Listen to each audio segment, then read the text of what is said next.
What's up, guys? This is a review of my Viltrox 75mm f1.2. I've had this lens for a few months.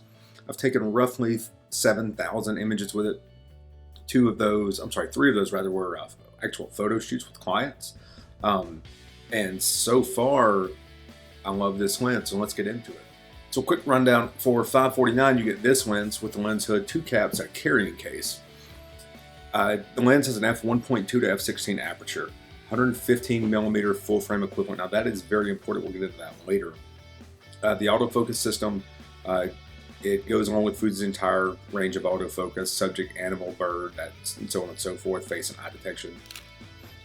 It's very smooth. It has a very audible clicking sound for the aperture ring, which was a big selling point for me. In addition to being very smooth and very high quality build, it's also weather sealed, and that's important for me because I'm in a subtropical environment, so rain kind of comes out of the middle of nowhere, and it just adds a little bit more comfort when I'm taking this lens out for photo shoots, or if I'm going to use it for any kind of event or any sort of photography, really. So it is weather sealed. It has it's a 16 element lens in 11 groups. And again, I just want to reiterate the build quality is just spectacular. For $549, you really do not get a better lens than this. And I'm not sure you get a better lens from a third-party manufacturer for even double that price. The lens just flat out works. The f1.2 aperture lets in plenty of light.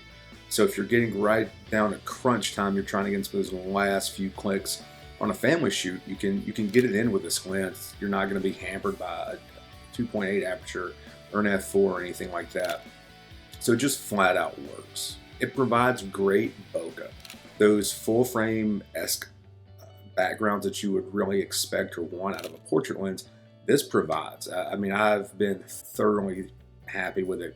I came from a Canon R5, and I thought coming to an APS-C sensor that I would give up a lot regarding full frame depth of field, the creamy, nice, gorgeous backgrounds.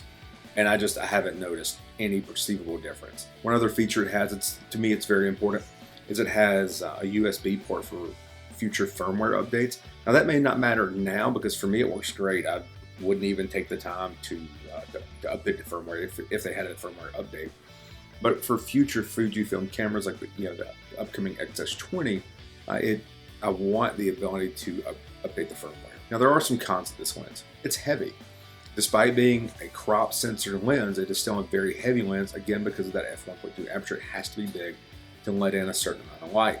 It's the heaviest APS-C lens I own besides the 200 f2 that you see behind it. The other con is it is an STM or a stepping motor. It's not the dual linear motors or anything like that.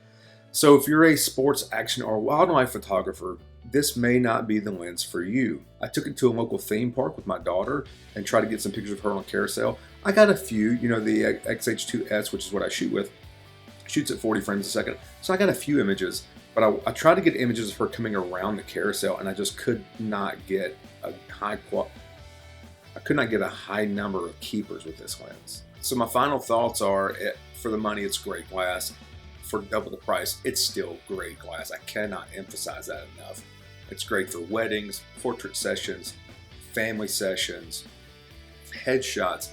Anywhere that you might use an 85mm full frame equivalent, you can use this lens. I was comparing it to the Fujifilm 56mm f1.2, their newest version, which is about double this price.